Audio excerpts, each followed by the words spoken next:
उधर जाओ भैया। नहीं नहीं मैं सिर्फ इधर बच्चे लोगों के पास। थोड़ा एक्टिव रहेगा।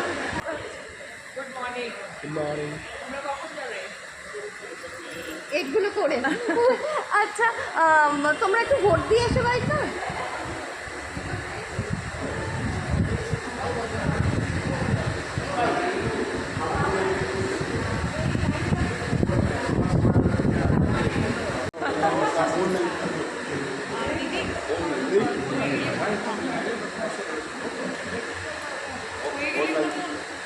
রেজিস্টার করা হবে কিছু? সিরিয়াল নাম্বারটা বলি। রাজের মনটা কি ব্যারাকপুরে পড়ে আছে এখন? অবশ্যই না, শুরু হয়ে গেছে সকাল 5টা থেকে শুরু হয়ে গেছে আমাদের সমস্ত প্রিপারেশন। ভোট দিয়ে আবার যেতে হবে।